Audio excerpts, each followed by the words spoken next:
Hi అండి, welcome to my channel Pokiri Anusha.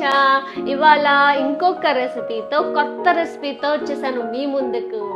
So చెప్తాను చూడండి. ఇప్పుడు రెసిపీ పేరు coconut milk rice with mutton dalcha. కొత్తగా ఉంది కదా, సో చూద్దాము దానికి కావాల్సిన ఐటమ్స్ అండ్ తర్వాత ప్రిపరేషన్. సో ఐటమ్స్ చూద్దాం రండి. సో కోకోనట్ మిల్క్ రైస్కి ఏం ఐటమ్స్ కావాలో చెప్తాను రండి. ఇప్పుడు చిన్ని ఆనియన్ తీసుకుని ఇలా స్లైసెస్గా కట్ చేసుకోవాలన్నమాట. చిన్న చిన్న ముక్కలు అక్కర్లేదు, స్లైసెసే బాగుంటాయి బిర్యానీకి. సో స్లైసెస్ కింద కట్ చేసుకున్నాను. అండ్ పచ్చిమిర్చి ఒకటి తీసుకున్నాను, స్లైస్ కింద కట్ చేసుకున్నాను.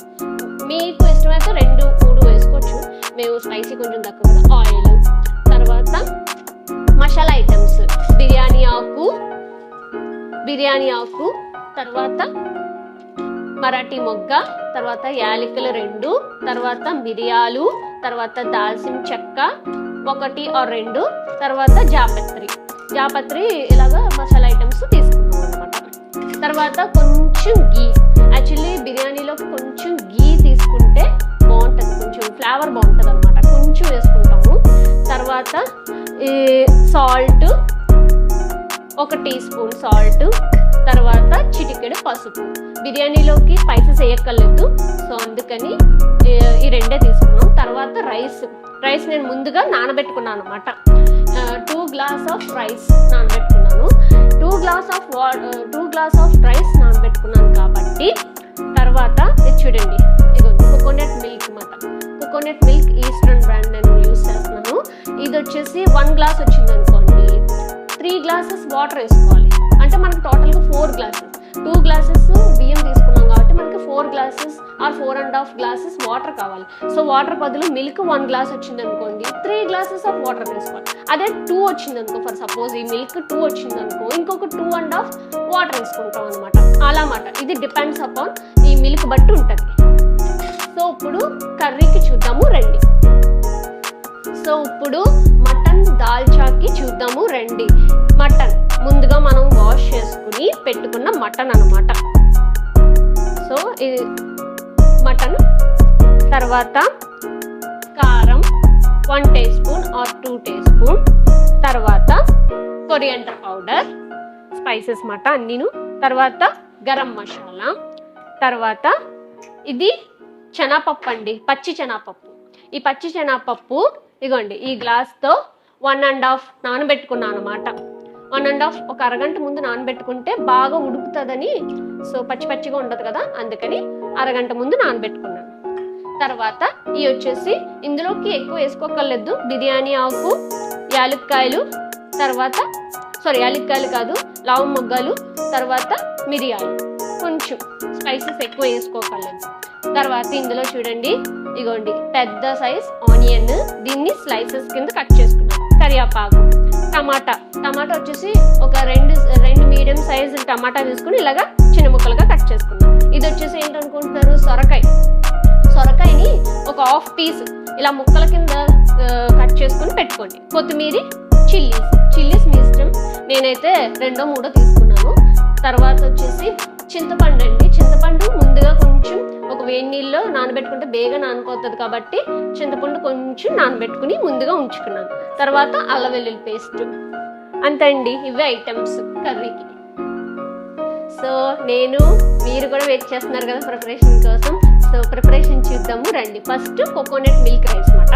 దానికి ప్యారలల్గా మనం పప్పు నానబెట్టుకున్నాం కదా, దాన్ని కొంచెం కుక్కర్లో వేసి ఉడికించుకుందాము. సో 2 చూద్దాము రండి, ప్రిపరేషన్ చూద్దాం రండి. సో ఫస్ట్ మనం ముందుగా ఈ నానబెట్టుకున్న పప్పుని కుక్కర్లో వేసుకుని అది ఉడికే వరకు కొంచెం విజిల్స్ రానిద్దాం. ఆ వాటర్తో సహా ఆ పప్పుని వేసేసుకుని కొంచెం ఉడికే వరకు పెట్టుకుందాం. ఈ 2 కాంబినేషన్ సూపర్ ఉంటాయండి, మీరు తప్పకుండా ట్రై చేయాలి. చాలా బాగుంటుంది ఈ కాంబినేషన్. అండ్ తర్వాత మనం రెగ్యులర్గా వాడే ఐటమ్స్ ఇవి అన్నీను. సో ఒక్కసారి తప్పకుండా ట్రై చేయండి. అలాగే ఈ వీడియోని స్కిప్ చేయకుండా పూర్తిగా చూడండి. కొంచెం చిటికెడు పసుపు వేసుకున్నాను. చిటికెడు పసుపు వేసుకుని తర్వాత కొంచెం ఆయిల్ వేసుకుని చిటికెడు కొంచెం ఆయిల్ వేసుకుని ఇప్పుడు మూత పెట్టుకొని విజిల్ పెట్టుకోండి.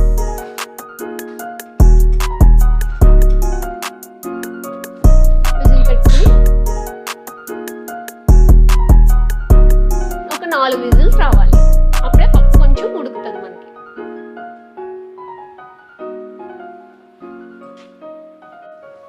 సో ముందుగా ఇప్పుడు కోకోనట్ మిల్క్ రైస్కి సరిపోయేలాగా ఒక గిన్నె తీసుకుని గ్యాస్ ఆన్ చేసి ఇప్పుడు ఆయిల్ వేసుకుని 2 టేబుల్ స్పూన్ ఆయిల్, తర్వాత కొంచెం ఒక టేబుల్ స్పూన్ గీ మంచి ఫ్లేవర్ వస్తుందండి. బిర్యానీలో కూడా వాడుకోవచ్చు. గీ బాగుంటుంది, చాలా బాగుంటుంది. తినేటప్పుడు అయితే అంటారు. So oil 2 table spoon, ghee 1 table spoon or 1.5 వేసుకోవచ్చు, బాగుంటుంది ఫ్లేవర్. సో అలా వేసుకున్నాక అది కొంచెం హీట్ ఎక్కాక ఇప్పుడు మనం ముందుగా తీసుకున్న మసాలా ఐటమ్స్ వేసుకోవాలి. అవి కొంచెం ఒక 2 మినిట్స్ వేగాలి. బాగా ఫ్రై అయిపోగలేదండి, జస్ట్ 2 మినిట్స్ వేగితే చాలు అన్నమాట.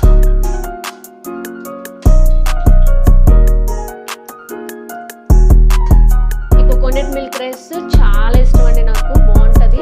ట్రై చేయండి, బాగుంటుంది ఇది. తర్వాత అవి కొంచెం వేగినాక ముందుగా మనం తీసుకున్నాం కదా ఆనియన్ను పచ్చిమిర్చి వేసేసుకోండి.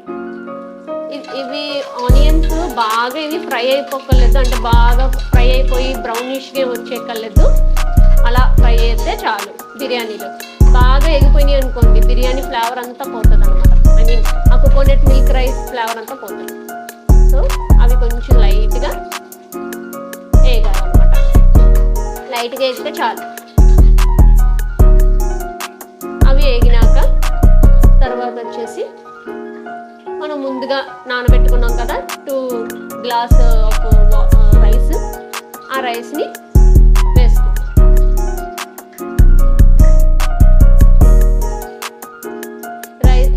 ఇది తర్వాత ఈ కాంబినేషన్ చాలా బాగుంటుందండి. సో ఇప్పుడు రైస్ అవి చూసారా కొంచెం వేగిని ఆనియన్స్. సో రైస్ మనకి కొంచెం నానబెట్టుకున్నాం అనుకోండి బేగా ఉడుకుతుంది, అండ్ తర్వాత మెత్తగా కూడా అవుతుంది. సో అందుకని మనం నానబెట్టుకుంటాం కదా ముందుగా. ఇప్పుడు మనం ముందుగా నానబెట్టుకున్న రైస్ అంతా వేసుకుందాం నీట్గా.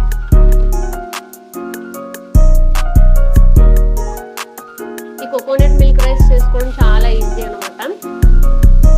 దీనికి పెద్ద ఐటమ్స్ కూడా అవసరం లేదు.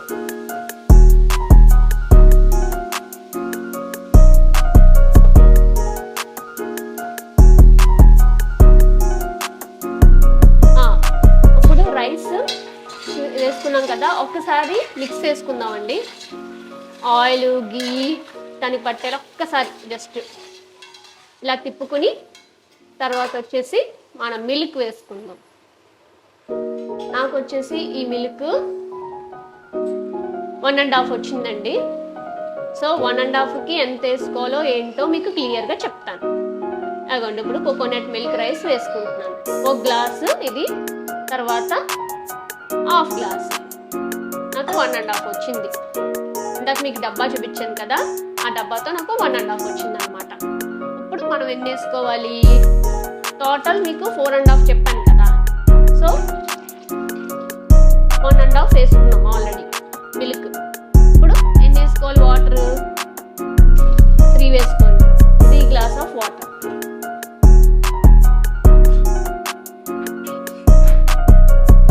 వేసుకున్నాం కదా, ఒక్కసారి తిప్పుకుందాం.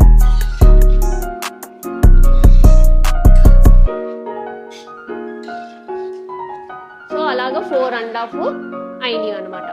1.5 milk, 3 glass of water. Depends upon milk అనమాట. మిల్క్ ఎంత గ్లాస్ వస్తే దాన్ని బట్టి మీరు వేసుకోవాలి. రైస్ కూడా ఎంత నానబెట్టు. ఇప్పుడు సాల్ట్, మనకి టేస్ట్కి తగ్గట్టు సాల్ట్ను, తర్వాత చిటికెడు పసుపు. అంతే అండి, దీంట్లో స్పైసెస్ ఏం వేయక్కర్లేదు. స్పైసెస్ వేసామంటే ఆ కోకోనట్ ఫ్లేవర్ మిల్క్ ఫ్లేవర్ అంతా పోతుంది అనమాట. అందుకని ఓన్లీ పసుపు సాల్ట్ వేసుకుని ఒక్కసారి మిక్స్ వేసేసుకుని మూత పెట్టుకుంటే అయిపోద్ది మనకి ఈ కోకోనట్ మిల్క్ రైస్.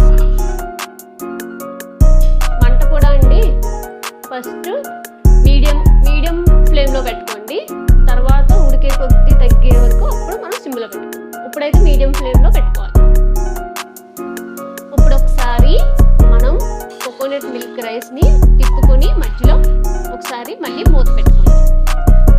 అంటే కింద మాడుతుందో లేదో తెలుస్తుంది కదా మనకు కూడా. సో మూత పెట్టుకుందాం. సో ఇప్పుడు మనం ఫస్ట్ హై మంటలో పెట్టుకున్నామండి 5 to 10 minutes అలాగా. ఇప్పుడు రైస్ అంతా చూడండి వాటర్ ఇంకిపోయి రైస్ కనబడుతుంది. అప్పుడు మనం సిమ్లో పెట్టుకోవాలి. బాగా సిమ్లో పెట్టుకోకపోతే కింద అంతా మాడిపోద్ది అనమాట. అందుకని బాగా సిమ్లో పెట్టుకోవాలి. మళ్ళీ ఒక 5 minutes ఉంచుకుందాం మూత పెట్టుకుని సిమ్లో పెట్టుకుని. ఇప్పుడు మూత తీసుకుని చూద్దాం కోకోనట్ మిల్క్ రైస్. స్మెల్ అదిరిపోతుందండి, అసలు హైలైట్గా ఉంది స్మెల్.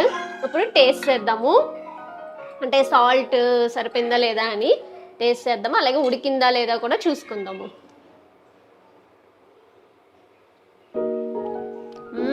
సాల్ట్ సరిపోయిందండి. సో ఒకవేళ మీకు సరిపోతే కనుక ఇలా వేసుకోండి వేడి మీద. కొంచెం లైట్గా తగ్గింది అంతే. అన్నం కూడా ఉడికింది, బాగానే ఉంది.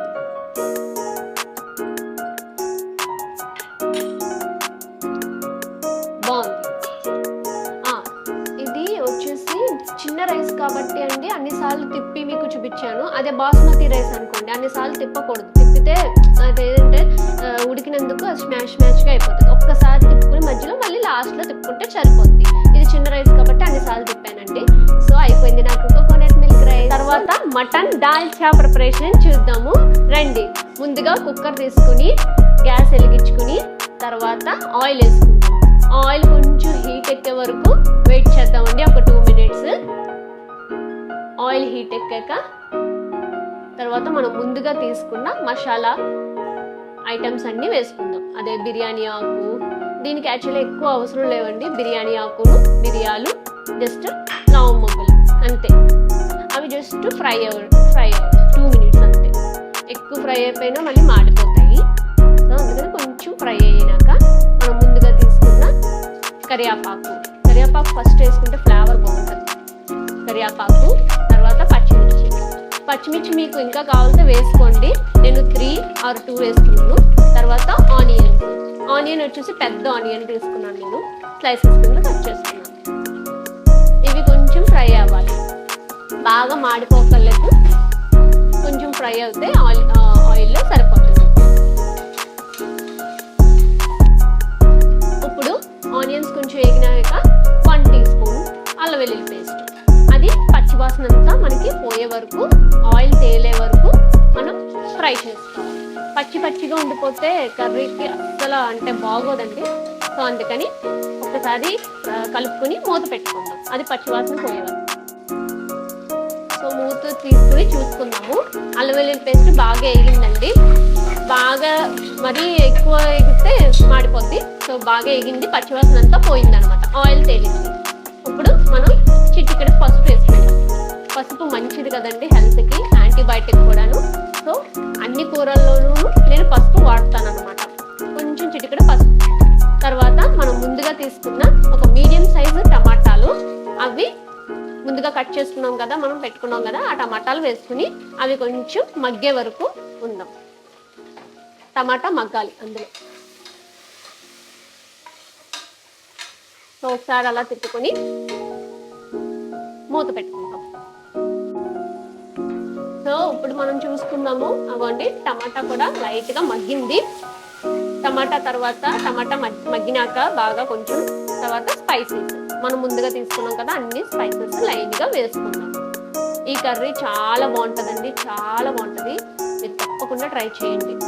1 teaspoon or 1.5 teaspoon కారం. మేము కొంచెం కారం తక్కువ తింటాం కాబట్టి 1.5 or 1. మీకు ఇంకా కావాలి అంటే వేసుకోవచ్చు కారం. యాక్చువల్లీ నాన్ వెజ్లో బాగుంటుంది. Coriander powder 1 teaspoon or 1.5. Coriander powder పెద్ద ఏమీ స్పైసీ ఉండదు, వేసుకోవచ్చు. కొరియండర్ పౌడర్ ఫ్లేవర్ కూడా మంచిగా ఇస్తుంది. తర్వాత గరం మసాలా 1 జస్ట్ చిటికెడు, ఎందుకంటే ఆ కర్రీకి ఫ్లేవర్ అంతా పోతుంది కాబట్టి మటన్ కదా, సో చిటికెడు వేసుకోండి గరం మసాలా. తర్వాత సాల్ట్ మనం కొంచెం వేసుకుందాం first, 1 teaspoon or 1.5 2 teaspoon. But తర్వాత మనకి టేస్ట్ చూసుకున్నాక లాస్ట్లో మళ్ళీ 2 స్పూన్ మళ్ళీ వేసుకుంటాం. సో ఈ స్పైసెస్ అన్నీ కూడా ఒకసారి కలుపుకొని తర్వాత మనం ముందుగా తీసుకున్న కొత్తిమీర వేసుకుందాం. కొత్తిమీర మంచి ఫ్లేవర్ వస్తుంది కర్రీకి, అండ్ హెల్దీ కూడా అండి కొత్తిమీర.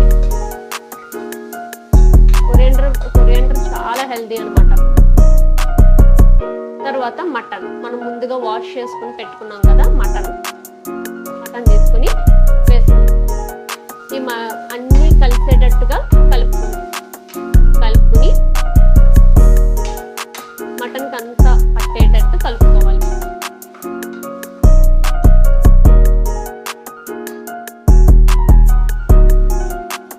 మటన్ కలుపుకొని 1 నిమిషం ఉందాం. కొంచెం వాటర్ వేసుకుందాం.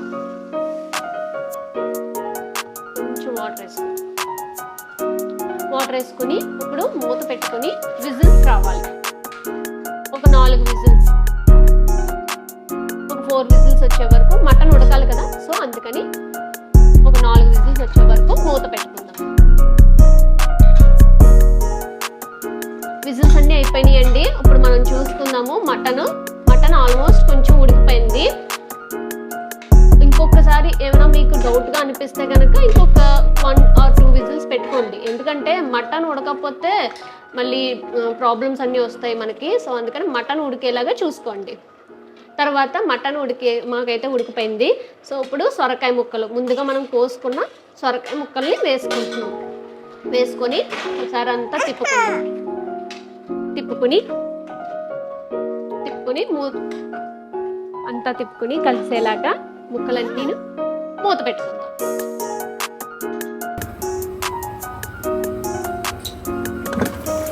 మటన్ ఉడికినాక మటన్ అంతా ఉడికినాక ఈ సొరకాయ ముక్కలు వేసుకోవాలన్నమాట. మీకు మటన్ ఏమైనా ఉడకలేదు అనుకుంటే 4 విజిల్స్కి ఇంకా పెట్టుకోండి విజిల్స్, 1 or 2 విజిల్స్ పెట్టుకోవచ్చు. ఆ తర్వాత సొరకాయ ముక్కలు వేసుకోవాలి. అవి మగ్గే వరకు మూత పెట్టు. మనం సొరకాయ ముక్కలు వేసుకున్నాం కదండి. సొరకాయ ముక్కలు వేసుకున్నాక ఒక 2 విజిల్స్ రావాలన్నమాట. సొరకాయ ఉడకాలి కదా సొరకాయ ముక్కలు, అందుకని ఒక 2 విజిల్స్ పెట్టుకుందాం. ఇప్పుడు 2 విజిల్స్ అయిపోయినాయండి. ఆ 2 విజిల్స్ అయిపోయాక చూడండి సొరకాయ ముక్కలు కూడా ఉడికిపోయినాయి. తర్వాత ఆ సొరకాయ ముక్కలు కూడా మనం ఇలా గరిటతో అంటే ఉడికిపోతాయి.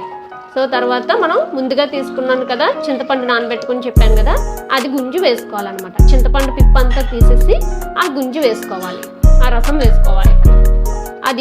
అది కలిసేటట్టుగా అంతా కలుపుకోవాలన్నమాట. బాగా కలుపుకున్నాక తర్వాత మనం చింతపండు వేసేసుకున్నాం కదండి. తర్వాత అదంతా కలుపుకున్నాక మనం ముందుగా నానబెట్టుకున్న పప్పుని మళ్ళీ కుక్కర్లో వేసుకొని విజిల్స్ పెట్టుకున్నాం కదా, దాన్ని ఇప్పుడు మనం వేసుకుంటున్నాం అన్నమాట.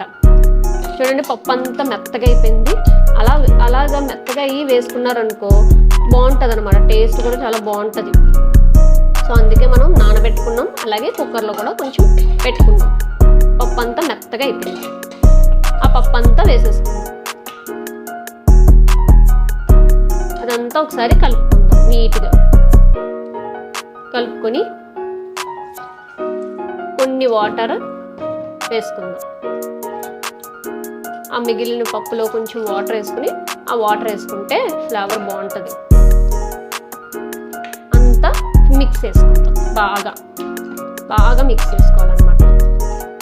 అది కొంచెం బాగా ఉడికి ఆయిల్ కొంచెం తేలే వరకు ఉంచుకుందాం. మూత పెట్టుకుందాం. మూత తీసుకుని చూద్దాం. ఇగండి లైట్గా ఆయిల్ అంతా తేలిపోయింది. ఆల్మోస్ట్ అయిపోయింది. ఇంకా ఇప్పుడు టేస్ట్ చేసుకుని ఏవి తక్కువైతే అవి వేసుకోవడమే, అంతే.